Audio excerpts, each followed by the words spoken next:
Okay, good afternoon children. Page number 49 पे आपकी जो एक्सरसाइज दी गई है उस पे चर्चा करते हैं। पाठ के आधार पर उत्तर दीजिए। नन्ही गौरैया के दोस्त का नाम क्या था? नन्ही गौरैया के दोस्त का नाम गोरा था। क्या गोरा को गुटरी कबूतरी का घोंसला पसंद आया? नहीं, क्योंकि गुटरी कबूतरी का घोंसला उसे पसंद नहीं आया, क्योंकि वह आड़े तिरछे तिनकों से बना था। काठी कटफोड़ा का घर कैसा था? काठी कटफोड़ा का घर एक होल जैसा बना हुआ था, एक तने पर एक छेद जैसा बना हुआ था और उसमें अंधेरा था। सबसे प्यारा घर कौन सा होता है? सबसे प्यारा घर हमारा अपना घर होता है। ओके, नेक्स्ट देखिए, ऊंचे स्वर में पढ़िए। नन्ही, दर्जन, कटफोड़वा, गोरैया, घोंसला, नाक भौं, आड़े तिरछे, चोंच। आप भी इन्हें जोर जोर से पढ़ने का अभ्यास करेंगे। ओके, नेक्स्ट है, चिड़िया घोंसला बनाने में किन किन चीजों का प्रयोग करती हैं? उन चीजों पर गोला बनाइए। चिड़िया घोंसला किन किन चीजों से बनाती है? तिनका, घास फूस, पत्ते, सुतली और पतली टहनियों का यूज भी करती है। फूल, बीज और लोहे की तार का यूज नहीं करती है। ओके, नेक्स्ट है लिखित प्रश्न। नीचे दिए गए प्रश्नों के उत्तर लिखिए। नन्ही और गोरा क्या बनाना चाहते थे? नन्ही और गोरा अपना घर बनाना चाहते थे, यानी कि घोंसला बनाना चाहते थे। नन्ही को बया का घोंसला पसंद क्यों नहीं आया? नन्ही को बया का घोंसला इसलिए पसंद नहीं आया क्योंकि उसमें ना तो खिड़की थी और ना ही खुली जगह थी और उसका दरवाजा भी बहुत छोटा था। नन्ही और गोरा दर्जन चिड़िया जैसा घोंसला क्यों नहीं बना सकते थे? क्योंकि उनके पास दर्जन चिड़िया जैसी सुई की तरह नुकीली चोंच नहीं थी। टेलर बर्ड के पास जैसी चोंच होती है वो उनके पास नहीं थी। हीरामन ने नन्ही और गोरा को क्या समझाया? हीरामन ने नन्ही और गोरा को समझाया कि तुम दोनों तिनका तिनका जोड़कर जैसा भी घर बनाओगी वही सबसे अच्छा होगा, और क्योंकि अपना घर ही सबसे प्यारा और सबसे अच्छा होता है। ये हीरामन ने उन्हें समझाया। अब देखिए, किसका घोंसला कैसा था? कबूतर का। कबूतर का घोंसला कैसा था? आड़े तिरछे तिनकों से बना था। बया का घोंसला कैसा था? न उसमें खिड़की थी, न खुली जगह थी, बंद कमरे की तरह था और उसका दरवाजा भी छोटा था।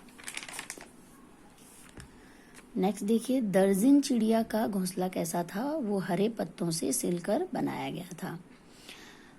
फिर है घ, कठफोड़वे का। कठफोड़वे का घोंसला कैसा था? वो पेड़ के तने में छेद करके बनाया गया था।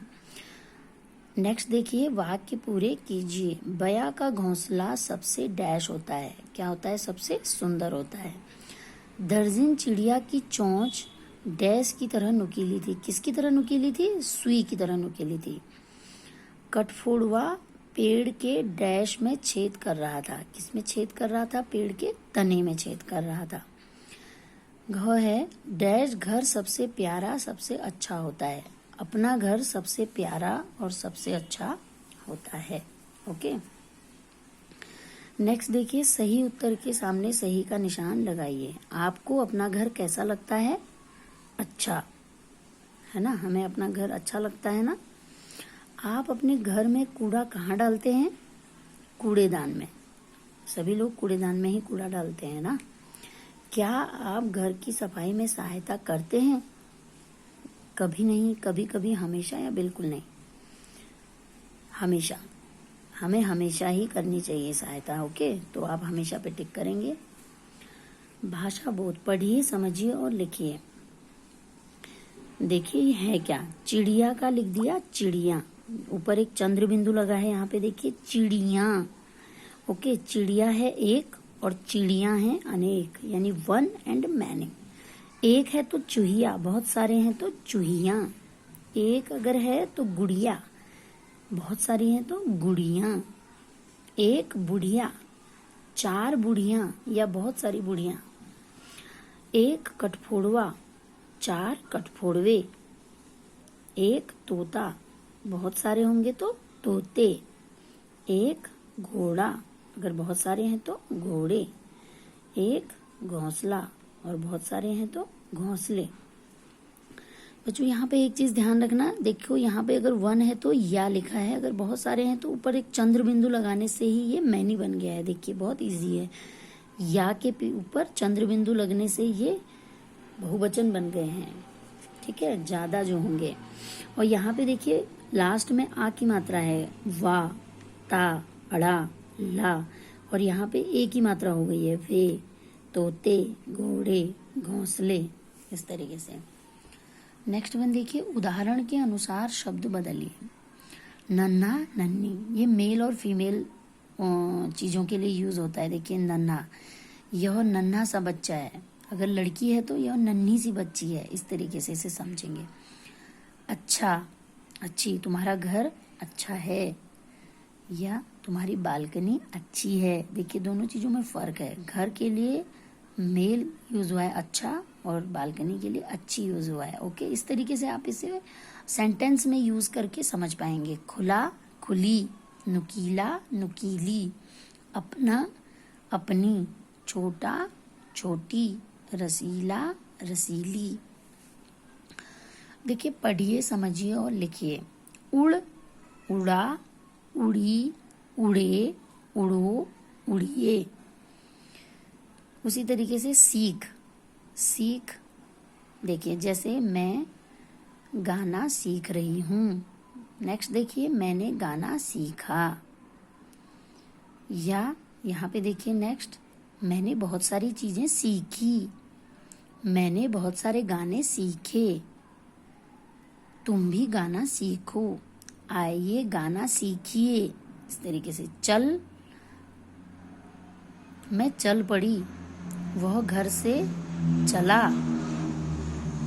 तुम कितने बजे चली, हम 6 बजे चले।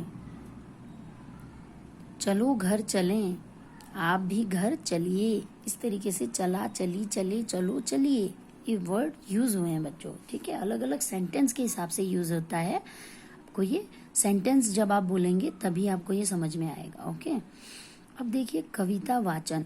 नीचे दी गई कविता कक्षा में हाव भाव के साथ सुनाइए। एक बार मैं इसे बोल रही हूँ, आप भी इसे अच्छे से याद करेंगे बच्चों। ठीक है, बहुत अच्छी कविता है। देखिए, चिड़िया के थे बच्चे 4, निकले घर से पंख पसार।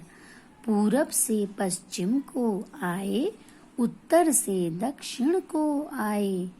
उत्तर पश्चिम पूरब दक्षिण, पूरब पश्चिम उत्तर दक्षिण। घूम घूम कर थक कर हारे, बोले अपने पंख पसारे।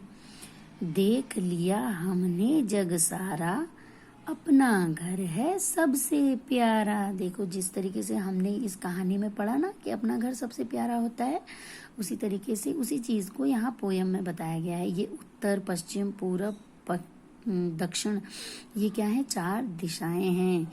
देखिए, east, west, north and south जिसे आप कहते हैं। ओके, इस तरीके से ये पोयम आप भी अच्छे से हाव भाव के साथ गाएंगे अपने घर पे और याद भी करेंगे इसे। ओके चिल्ड्रन, आपको ये पार्ट समझ में आया होगा।